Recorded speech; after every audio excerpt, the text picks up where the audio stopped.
उपस्थित श्रद्धालुजन और उपस्थित भाइयों बहनों,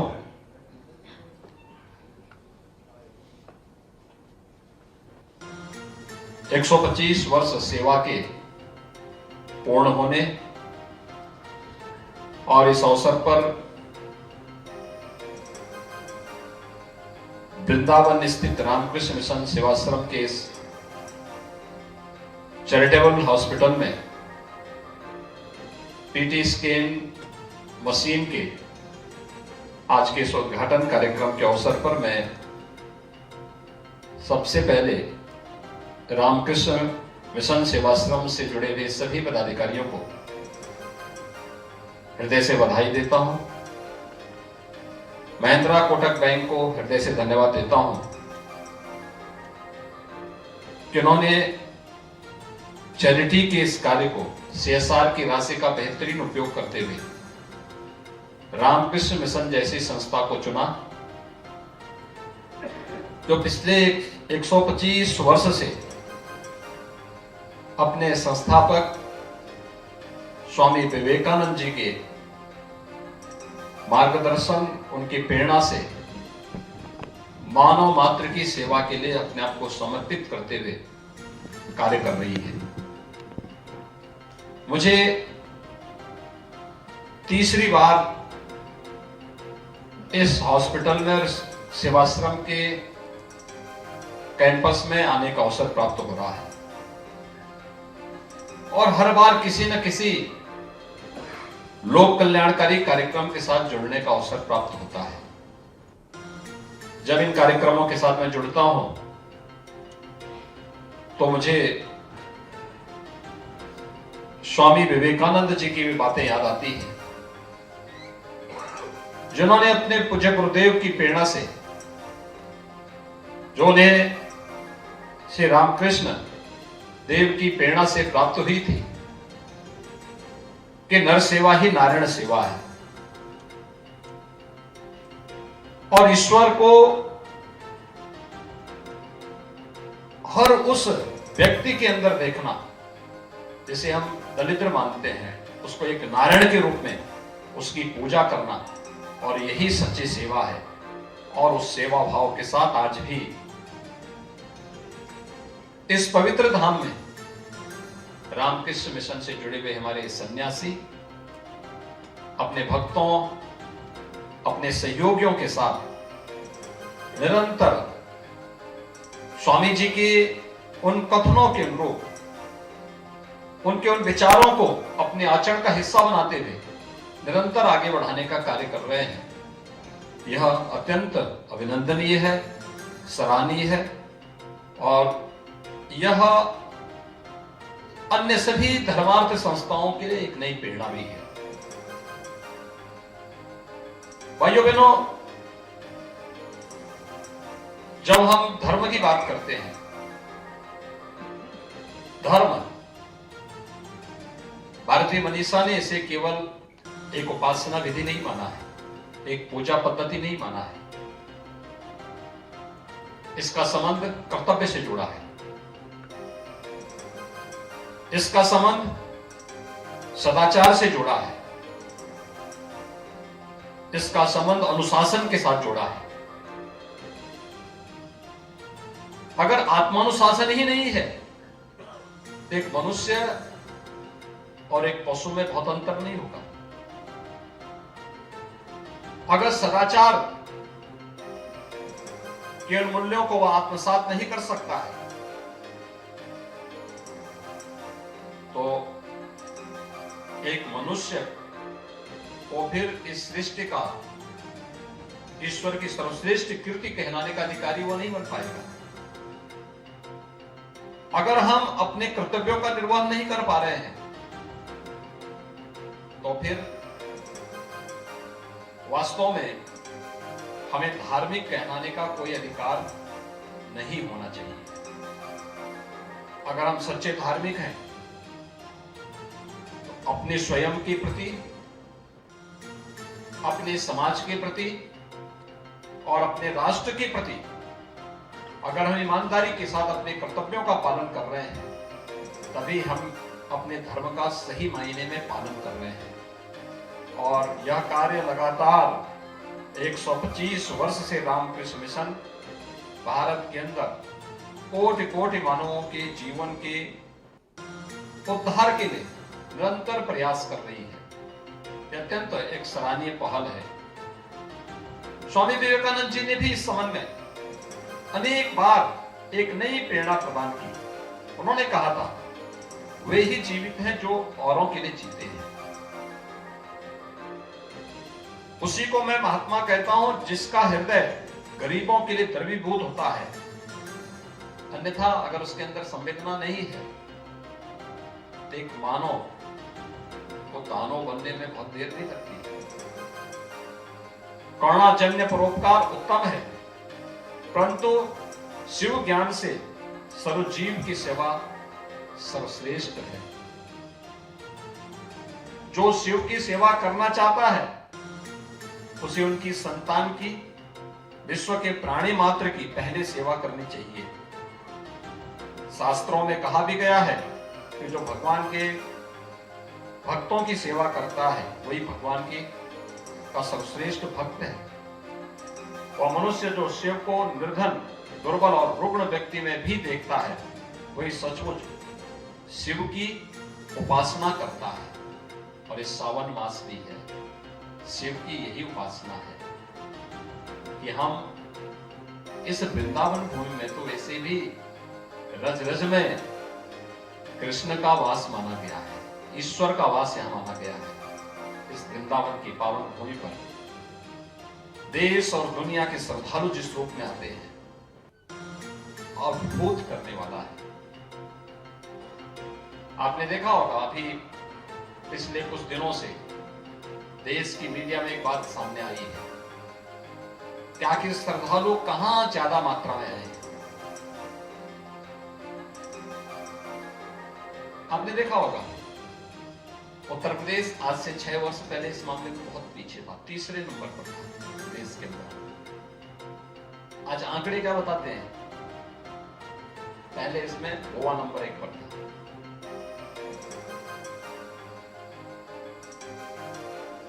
इस बार जो आंकड़े सामने आए हैं 80 लाख श्रद्धालु, 80 लाख टूरिस्ट गया है गोवा में। 7 करोड़ से अधिक काशी में आया है। 6 करोड़ से अधिक ब्रज क्षेत्र में, वृंदावन मथुरा में आया है। यानी ये चीजें क्या दिखाती हैं, लोगों के मन में धार्मिक भाव आया है। लोग धर्म के साथ जुड़ना चाहते हैं, लेकिन धर्म अंतःकरण की पवित्रता का माध्यम तो बनना ही चाहिए। लेकिन एक संवेदनशील प्राणी के रूप में हम सबको मानव मात्र की सेवा के लिए समर्पण का भाव भी पैदा करें, यह अत्यंत महत्वपूर्ण है।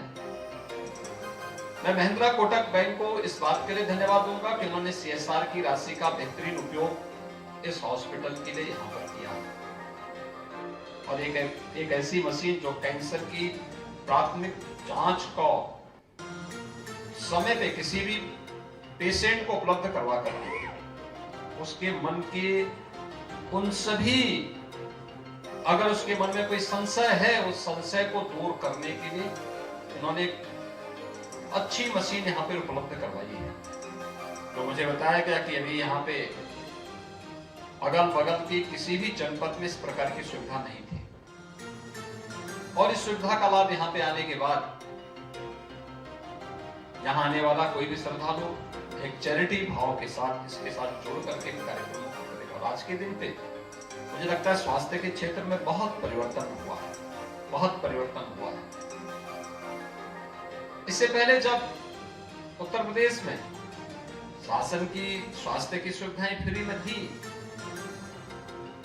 लेकिन जो व्यक्ति किसी प्राइवेट हॉस्पिटल में या किसी अच्छे कॉर्पोरेट हॉस्पिटल में जाकर के उपचार कराना चाहता था, उसके पास या जहां पे शासन के हॉस्पिटल में सुविधा नहीं होती थी, परिवार का कोई व्यक्ति कैंसर से पीड़ित हो गया, हृदय रोग से पीड़ित हो गया, किडनी रोग से पीड़ित हो गया, किसी अन्य गंभीर बीमारी की चपेट में आ गया, उसके लिए कठिन होता था। प्रथमोपचार करना बहुत कठिन होता था। हम सब आभारी हैं प्रधानमंत्री मोदी जी के। उन्होंने प्रधानमंत्री जन आरोग्य योजना के माध्यम से आयुष्मान भारत की योजना देश के अंदर चलाई और देश की आधी आबादी को 5 लाख रुपए प्रतिवर्ष स्वास्थ्य सुविधा के लिए, स्वास्थ्य की गारंटी के लिए एक बीमा कवर दिया। कोई भी व्यक्ति 5 लाख रुपए का स्वास्थ्य किसी भी सरकारी हॉस्पिटल में, किसी भी पैनल हॉस्पिटल में जाकर के करवा सकता है। 5 लाख रुपए की स्वास्थ्य सुविधा भारत सरकार की SECC की सर्वे के अनुसार उन सभी कार्ड धारकों को उपलब्ध कराया जाता है जो अपना आयुष्मान का कार्ड बनवा लेते हैं। छोटे गरीबी रेखा के नीचे जीवन यापन करने वाले उन परिवारों के लिए उत्तर प्रदेश सरकार ने मुख्यमंत्री जन आरोग्य योजना के माध्यम से इस योजना को 5 लाख रुपए का कवर राज्य सरकार की तरफ से उपलब्ध करवाया और प्रदेश के अंदर पिछले 3 वर्ष में हम लोगों ने लगभग 3,400 करोड़ रुपए से अधिक की राशि आयुष्मान भारत और मुख्यमंत्री जन आरोग्य योजना के माध्यम से उत्तर प्रदेश के नागरिकों को निःशुल्क स्वास्थ्य सुविधा इस योजना के माध्यम से उपलब्ध कराने में मदद की है। सरकारी हॉस्पिटल जो सेवा कर रहे हैं वो अलग है, चैरिटी हॉस्पिटल जो कर रहे हैं वो अलग है, मुख्यमंत्री रिलीफ फंड से जो पैसा हम देते हैं वो अलग है। लेकिन जब इस प्रकार के चैरिटी हॉस्पिटल इम्पैनल्ड हॉस्पिटल के रूप में भी अपने को वहां पे इनरोल कराते हैं तो शासन की इन सुविधाओं के साथ सीधे जुड़ जाता है। 5 लाख का कार्ड अगर किसी के पास है तो 8,000 रुपए में पेट स्कैन कराने में उसे कोई दिक्कत नहीं होगी। आए, रजिस्ट्रेशन कराया और कार्ड से सीधे पैसा उनके पास अपने आप पहुंच जाएगा। हमें सुविधाएं उपलब्ध करानी पड़ेगी, एक कॉमन मैन को इस प्रकार की सुविधा देनी पड़ेगी। और आज के समय में जो वास्तव में हम सब के लिए चिंता का विषय है वह बीमारियां बढ़ी, लेकिन उसके साथ सरकार ने भी अपनी सुविधाएं बढ़ाई। आज से 6 वर्ष पहले डायलिसिस की सुविधा उपलब्ध होना एक बहुत कठिन चुनौती थी। लोगों को दूर जाना होता था। उत्तर प्रदेश में 75 में से 72 जनपदों में हम लोग अब तक डायलिसिस की फ्री सुविधा उपलब्ध करवा चुके हैं जिला स्तर पर। लगातार इन सुविधाओं को आगे बढ़ाने का कार्य किया जा रहा है। जब कोरोना जैसी महामारी ने दस्तक दी थी, उत्तर प्रदेश के 36 जनपद ऐसे थे जिनमें एक भी आईसीयू बेड नहीं था। आज उत्तर प्रदेश के सभी 75 जनपदों में सुविधा हम देने में सफल हुए हैं। उत्तर प्रदेश के अंदर वर्तमान में प्रति सप्ताह हर प्राथमिक स्वास्थ्य केंद्र में मुख्यमंत्री आरोग्य मेले का आयोजन होता है। तो सुदूर गांवों में टेली कंसल्टेशन के माध्यम से स्वास्थ्य की वहां पर परामर्श की सुविधा ग्रामीण क्षेत्र के दूर दराज के गांवों में भी लोगों को उपलब्ध करवाने की व्यवस्था वर्तमान में कराई जा रही है।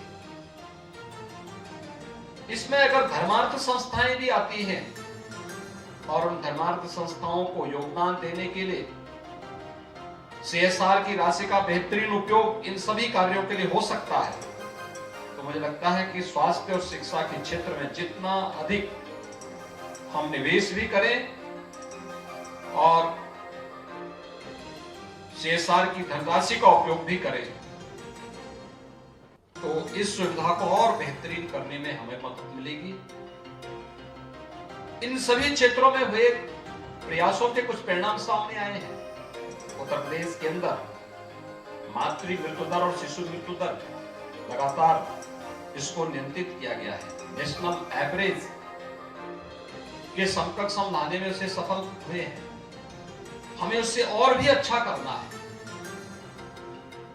इसके लिए निरंतर प्रयास होते रहने चाहिए और उन प्रयासों के क्रम में आज यहां पर कि रामकृष्ण सेवाश्रम हॉस्पिटल के माध्यम से जो सुविधाएं यहाँ पे विगत कई दशकों से उपलब्ध करवाई जा रही है, कोरोना कालखंड में इस हॉस्पिटल ने इस क्षेत्र में बहुत अच्छा काम किया था। उस दौरान मुझे भी यहाँ आने का अवसर प्राप्त हुआ था और मुझे प्रसन्नता है कि रामकृष्ण मिशन के हमारे पूज्य संतजन, पूज्य सन्यासी ईश्वर की भक्ति के साथ साथ सेवा के इस पवित्र कार्य के साथ जुड़े हुए हैं। महेंद्रा कोटक को CSR की निधि के इस बेहतरीन उपयोग के लिए उत्तर प्रदेश के अंदर MSME और वन डिस्ट्रिक्ट वन प्रोडक्ट में योगदान करने के लिए उत्तर प्रदेश के अंदर विभिन्न अन्य प्रकार की अपनी रचनात्मक गतिविधियों और CD रेशो को बेहतरीन करने के लिए मैं हृदय से धन्यवाद देता हूं। और मुझे विश्वास है कि अन्य वित्तीय संस्थान, अन्य औद्योगिक संस्थान CSR की अपनी राशि का बेहतरीन उपयोग करने में सफल होंगे। आज के इस अवसर पर एक बार फिर से रामकृष्ण सेवाश्रम हॉस्पिटल और इससे जुड़े हुए सभी संस्थानों को PET स्कैन मशीन उपलब्ध होने पर हृदय से बधाई देता हूं। 125 वर्ष की शानदार यात्रा के लिए हृदय से अभिनंदन करता हूं और विश्वास व्यक्त करता हूं कि यह यात्रा पूज्य स्वामी विवेकानंद जी के प्रेरणा और उनके आदर्शों के अनुरूप एक निरंतरता को प्राप्त करेगी। राज्य शासन की ओर से मैं आप सबको इस बात के लिए आश्वस्त करता हूं कि सरकार हमेशा आपके साथ खड़ी होकर के हर प्रकार का सहयोग आपको उपलब्ध कराएगी। आप सबके प्रति मेरी शुभकामनाएं। धन्यवाद। जय हिंद।